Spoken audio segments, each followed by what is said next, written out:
समस्त नमस्कार। बेसी धन्यवाद पुनर् आज मैंने ये अधिवेशन भेटे तार मो बेसी खुशी अच्छी। चलतु आज मैंने परमेश्वर वाक्य पढ़ी आम आरंभ करवा। आम मैंने लुक पुस्तक 10 पर्व 25 पदर आम मैंने जो कहानी कल थार पढ़ी आम मैंने पुनः पढ़ा। आम 25 पदर देखा। आउ देख जड़े व्यवस्था शास्त्रज्ञ उठी ताहां परीक्षा कर पचारे, हे गुरु अनंत जीवन अधिकार होगा निमंते मु कौन करी। से कहले व्यवस्था कौन लिखा अच्छे तुम मैंने किपर पाठ करुच। से उत्तर देले, तुम्हें आपणार समस्त अंतकरण समस्त प्राण समस्त शक्ति और समस्त मन दे प्रभु आपण से प्रेम कर, पुणी आपणार प्रतिवासी आत्मतुल्य प्रेम कर। से कहले तुम्हें यथार्थ उत्तर देल, यह कर ताहले तुम्हें जीवन पाइब। कि से आपना को धार्मिक बोली देखा इच्छा कर जीशु को पचारे, तेरे मोर प्रतिवासी किए। जीशु से प्रसंग धरी कहले, जड़े लोक जेरुसालेम जीरो को जाऊ जाऊ डकायत मान हावड़े पड़ा। से ताहार लुगापटा छड़ाई नहीं वो माड़ मारी ताहाको दरमरा अवस्था छाड़ी चलीगले।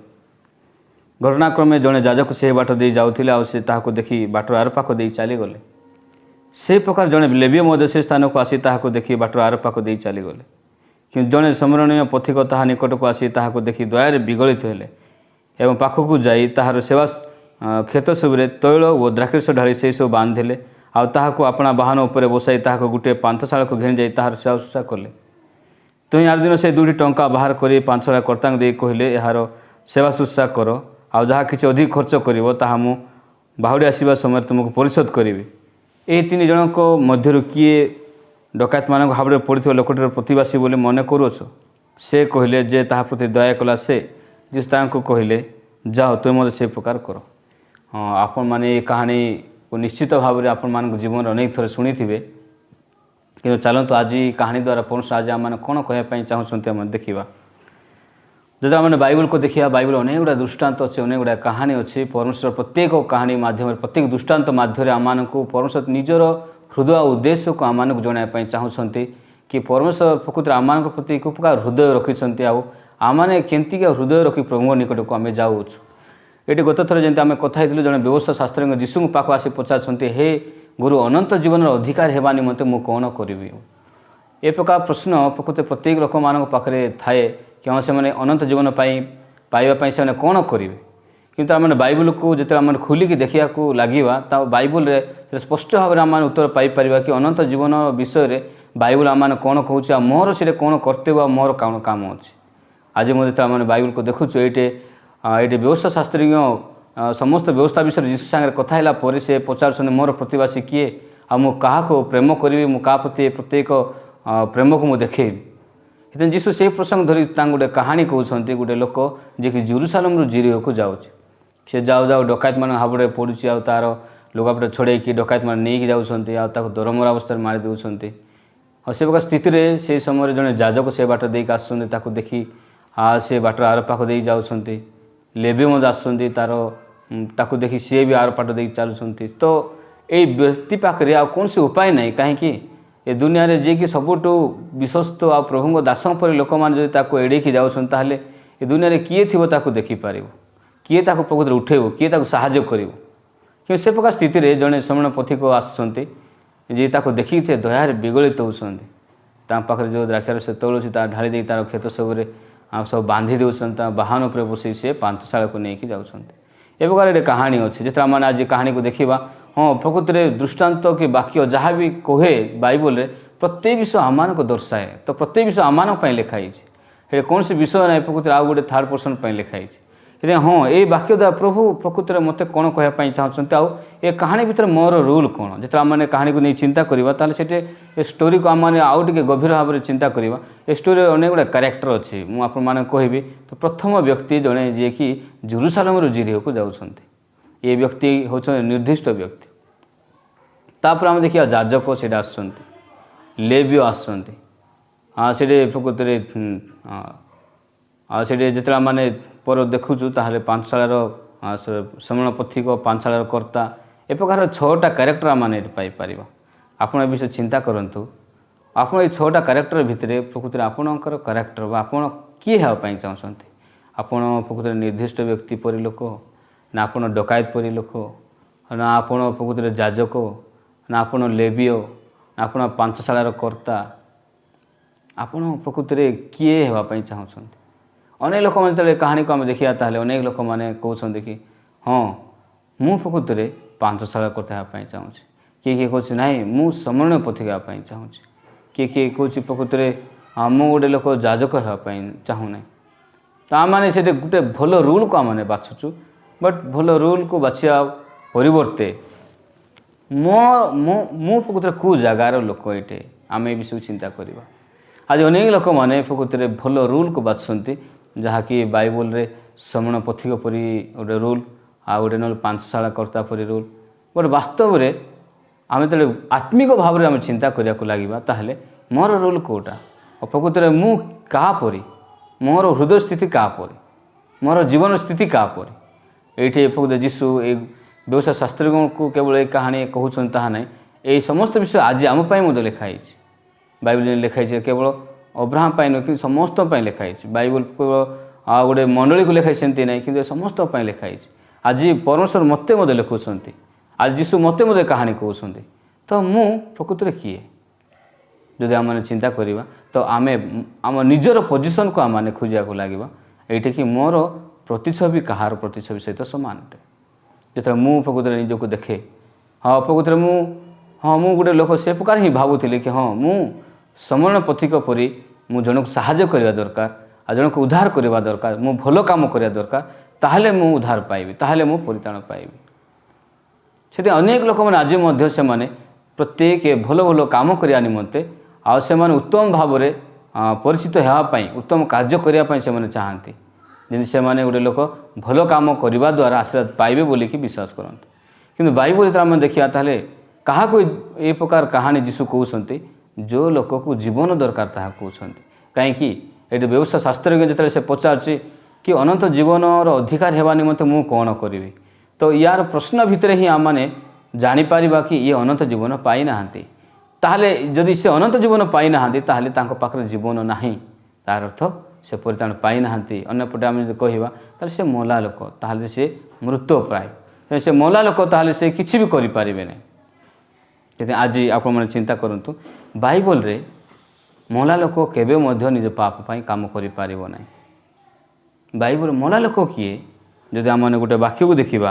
ରୋମୀ ପୁସ୍ତକ 5:12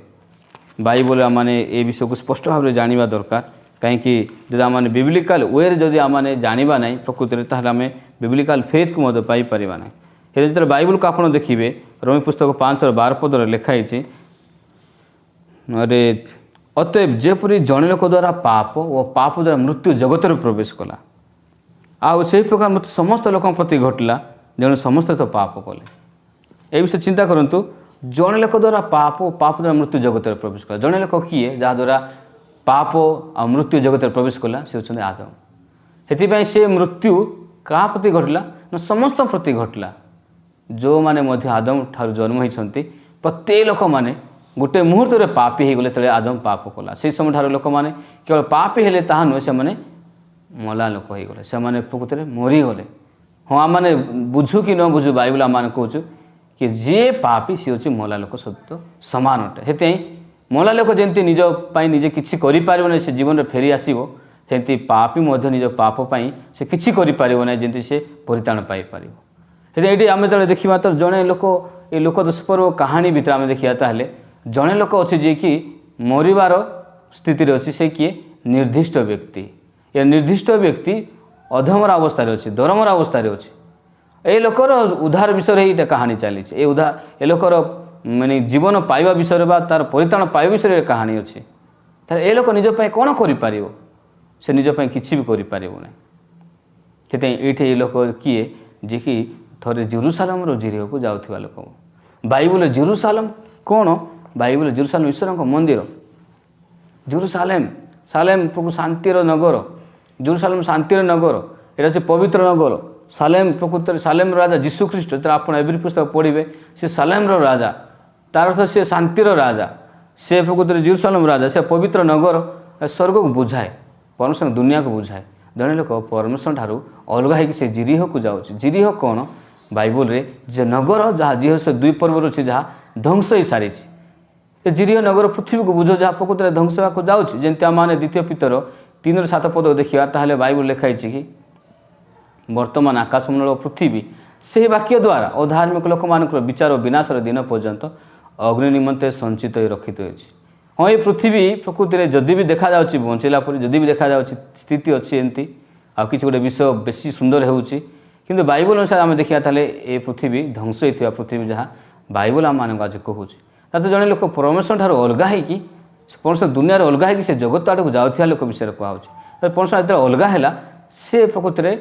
मृत होगा सी अलग है जमी गोटे गचर डाल अलग है जमी से मरी जाए से मुहूर्त से प्रकार मनीष जो परमेश्वर अलग है सी पापी है सी मरी जाऊँगी जमी अपय पुत्र बापा कहते मोर पुओ मरी जाइला पुनः बंचला हजि जाइला मिलला केतले से मरी जाइला से बापा ठार अलग होगा सेमती मनीष जो से प्रभु ठार अलग होगा आदि पुस्तक 3 जो से फल खाइला से समय से पापी हो जाए सी मरी जाइए लोक हो जाए से निज विषय से किसी भी जानव ना कि से कौन करुच्ची तार कौन स्थिति अच्छी मला लोक निजपाई किसी भी से किसी भी जापर ना निजपाई किसी भी करें ना से प्रकार भाव में आज जब आम देखा ताले आम पाप आम किसी भी करें ना से आम स्थिति ये जीशुख्रीष्ट व्यवसाय शास्त्र में कौन कहवाई चाहते ये कहवाई चाहते कि तू गोटे लोक जे कि जेरूसालेम को जीरिह को जाऊा गोटे निर्दिष्ट व्यक्ति परी जहाँ डकायत मान हाबुड़े पड़े आउ निस्तुक माड़ मारे आउ दरमरा अवस्था छाड़ी चलीगले ये डकायत मैंने कि आम मान जीवन में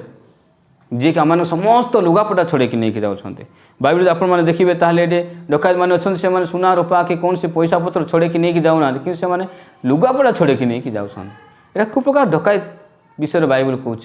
यहीटा परमेश्वर व्यवस्था जहाँ मनुष्य प्रत्येक धार्मिकता से टाणिकी नहीं जाए मनुष्य उल्लंघ होकर ठिया जाए से मनुष्य केवल धार्मिक ठिया ही पार ना कहीं जो से व्यवस्था सम्मुख आसूची व्यवस्था तार समस्त धार्मिकता को लेकिन ठिया जाए और आम मैंने गोटे लोक से प्रकार स्थित थिलु कि आम मैंने आम कि भी करें आम मैंने प्रकृत मृत्यु पाई कहीं आम हृदय प्रभु ठार दूर को जाइथिबा लोक सदृश जे कि जेरूसालेम जीरिह को आम मैंने फेरी जाइथिबा लोक परी आम मैंने जे कि प्रकृत में पाप आड़ को आम मैंने जाउथिबा लोक परी कहीं आम मैंने अलरेडी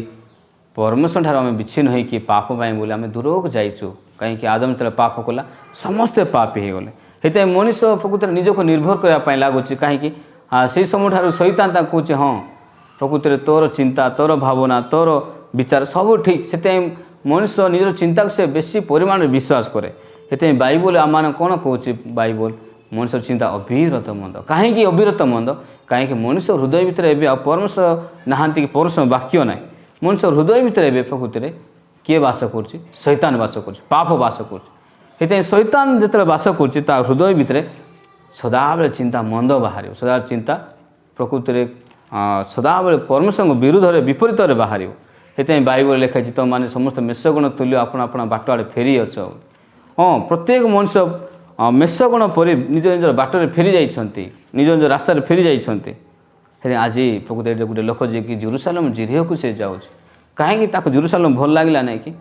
ना से प्रभु ठार अलग हृदय ता पाखे अच्छे से अलग हृदय ताको अलग दुनिया को लेकिन जाऊँगे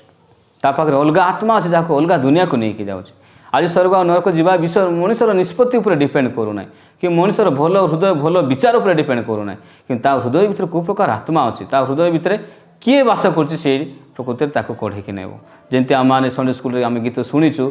कि से अगर ड्राइवर यीशु है तो स्वर्ग ले जाता है अगर ड्राइवर शैतान है तो हमको नरक ले जाता है हाँ सतरे जदि ड्राइवर जदि शैतान ताले से हमको नरक को नेब ड्राइवर जो यीशु ताले हम स्वर्ग को नेब कि आम कौ गाड़ी में बसवा ड्राइवर किए कि मो हृदय मालिक किए मो हृदय ड्राइवर किए मो हृदय भितर बास किए कर शैतान बास कर पाप बास कर नरक को जाऊा लोक जब मो हृदय भितर यीशु बास कर स्वर्ग जाऊा लोक कहीं जीरिह को जाऊा सॉरी ये जीरिह को लोक जाऊँगी कहीं ये जेरूसालेम रे परमेश्वर हृदय बिना से निज हृदय अनुसार से बचापी चाहूँगी जमी अपय पुत्र बापा घर को से छाड़ी से प्रकृत दूर देश को जावाई से बाहर से बाइबल कौ लोक मैंने प्रकृत में प्रभु ठार दूर को जाती जो आप जेरेमिया 17:5 पद को देखिए बाइबल लिखाई सदाप्रभु यही कथा कहती जो मनुष्य मनुष्य उपर निर्भर करे और मांस को आपणा बाहु करे आउ जार हृदय सदाप्रभु ठार दूर को जाए से शापग्रस्त जी निजर मांस को बाहु कर निजक निज प्रकृत में निर्भर करुच्च कहीं मनुष्य निजक निर्भर करने लगुच से फल खाइला मनुष्य जो आदम फल खाइला से समय से निज काम करने लगुच निज से वस्त्र बनाऊे डिम्बरी वृक्षर वस्त्र आउस निज घाघरा बन निजर उल्लंघता निजर सब दोष को से ढांकियाँ चाहूँचे तो मनुष्य जीवन परिश्रम केवे आसला जो से शैतान प्रवेश कर से समय से निजपाई निजे से दायित्व नेउचे सब विषय काम करने से चेष्टा करुचे से समय मनुष्य परमेश्वर ठार अलग आड़ को जाऊँ ये प्रकृति ये जो परमेश्वर दूर को जाऊँगी से समय से कौटी को जाऊँगी जिरीह नगर को जाऊँगी और ध्वंसहित नगर जाऊँगी ये ध्वंसहित नगर पृथ्वी को बुझाऊँ ए प्रकृति गोटे लोक जी मोरे मृत्युर दुनिया को ध्वंसर दुनिया को से जाऊँ किंतु से परमेश्वर से डकायत मान को पठाऊँ जे तार समस्त लुगापटा नहीं जाऊँ से समय से उल्लंघ होकर पड़ी अच्छे हाँ सतरे आम जो देखा ताहले आमर जीवन मत से प्रकार मुझे जो मो जीवन को मन पकाए ताहले मु गोटे से प्रकार लोक जे कि केवल पापरे उल्लंघतार प्रकृत डर भयर मृत्युरे मु केवल थी हाँ से किसी उपाय नाला जमी ये लोक दरमर अवस्था पड़ी अच्छे जड़े जाजक आसिक जाऊँच आ तार बाटर आर पाख दे जाऊँ लेबी आसी देखिए बाटर आर पाख दे चलीगले मो जीवन अनेक प्रकृति प्रभु दासों पर लोक मैंने अनेक इभांजेलिस्ट अनेक प्रचारक मैंने देकी जाइछन्ति किंतु मोर आत्मार दृष्टि प्रति से कौन दृष्टि ना से धीरे चली जाइछन्ति किंतु केते अनुग्रह भाव में गोटे दिन परमेश्वर सत्य प्रकृत जीशु परी परमेश्वर दास को हृदय भीतर जीशु मो हृदय को विजिट कले मो जीवन को विजिट कले तो मुझे क्लीयरली देखिली मु कुपका अवस्था थी जदि आपण मैंने बाइबल को देखिए रोमी पुस्तक 5 पर्वर ये 6 पद देखा कारण जितेबाला आम निरुपाय थिलु सेतेबेले ख्रीष्ट उपयुक्त समय अधार्मिक मान निमंते मृत्युभोग कले जिते आम निरुपाय थिलु जमी दरमर अवस्था पड़ा लोक निरुपाय अच्छे कहीं कहीं से निरुपाय अच्छे कहीं ना जाजक आसिकी बाटर पाख दे चलीगले लेबी आसिले बाटर पाख दे चलीगले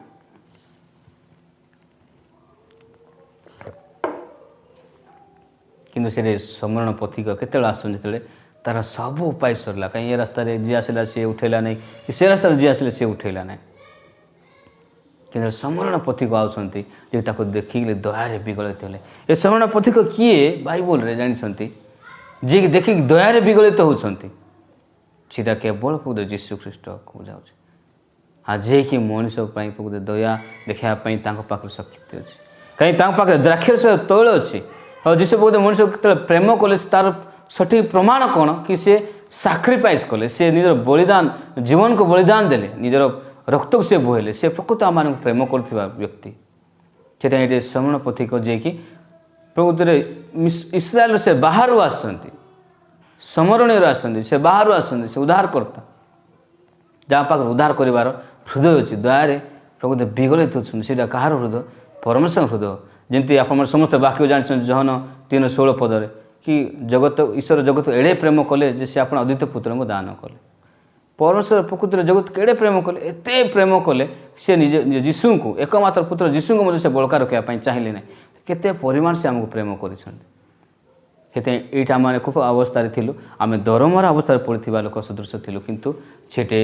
समरण पथिक सदृश जीशु आसती आम जीवन में जो आम निरुपाय थिलु 8 पद बाइबल कौन कहूँ किंतु आम पापी थी समय सुधा ख्रीष्ट जे आम निमंते मृत्युभोग कले से ईश्वर आम प्रति अपना प्रेम स्वप्रमाण करुँच परमेश्वर आम को प्रेम कर से प्रमाण करा जो आम पापी थी से समय से आम प्रेम कले आम जो भल थिलु से ना कि आम उल्टा आम कौन भावुँ आम भल कम कर आम प्रेम पाइबू आमे ताहले कौन कहवा हाँ मु भल कम कर मो प्रेम पाइली मु भल बंचिल होता मो प्रेम पाइली मु भल व्यवस्था मानली से मो प्रेम पाइली हेते मु दया पाइली सेमती नुहे परमेश्वर प्रकृति आम को को प्रकार जगार दया और क्षमा देवाई चाहूँ आम दुष्ट तेरे पापी आम अनेक लोक मैंने पाप क्षमा पाइबा चाहते उद्धार पाइबा चाहते किंतु बिना पापीर हृदय पापी न हो बाइबल पापी केवल पाप क्षमा पाइब दयन लोक केवल दया पाइब हाँ प्रकृति मला लोक केवल जीवन को पाइब सत्य मु किए बाइबल मुझे लोक मला लोक सदृश मु मोर पाप पाई मो जीवन पाई मो आत्मा पाई मु किछि करि परिबि नै किंतु मु पापी कि केवल ध्वंस आड़ को जाऊँगी से स्थिति रे जीशु आसिले मो जीवन रे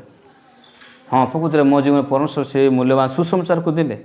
जदि आपण माने तल को देखिए वाक्य 10 पद कारण माने शत्रु थिबा समय जदि ईश्वर सहित ताहांको पुत्रंक मृत्यु द्वारा मिलित हेलु ताहेले यह अधिक सुनिश्चित जे आ माने मिलित होई ताहांको जीवन द्वारा परित्राण पाइबा एबे जो आम बाइबल को देखा बाइबल आम कौन कौचे आम शत्रु थिलु शत्रु थिबा समय से आम को प्रकृति में दया कर शत्रु थिबा समय से आम काम कर जदि प्रकृति आम मैंने भल लोक था ताहले जीशु आम किए मत मरी न था भल लोक किए मरी पार ना भल लोक किए मतलब जीवन दे पार ना हाँ सतरे मो पाप जदि जीशु मरी अल्टीमेटली मु गोटे लोक शत्रु हाँ मो जीवन को मुझे पछक फेरिक देखे ताहले मु गोटे लोक जे कि अनेक चोरी करी अनेक मिछ कही अनेक गुड़ा कदर्य काम गुड़ा करी प्रकाश करने लज्जाजनक ए प्रकार अनेक गुड़ा पापरे लिप्त मनीष मु जहाँपाई केवल ध्वंस आ नरक ही जगी मु गोटे लोक जे कि परमेश्वर शत्रु कहीं मुझे कौन से व्यवस्था पालन करेनि कौन से नियम पालन करेनि हाँ तो मो जीवन को पछक फेरी देखे ताहले हाँ प्रकृत में केते परिमाण कदर दुष्ट लोक केते परिमाण मु शत्रु हाँ सतरे मो केवल नरक कि से प्रकार निरुपाय समय से प्रकार जो मुझे पापी थी से समय जिते प्रकृत में मु शत्रु थी से समय जीशु उपयुक्त समय मो पाप में आसिले जगत को जमी समान समय जदि टी भी लेट होता है निर्दिष्ट व्यक्ति मरी जा पारि था किंतु समान समय से पथिक आसुँच देखुं यार विगत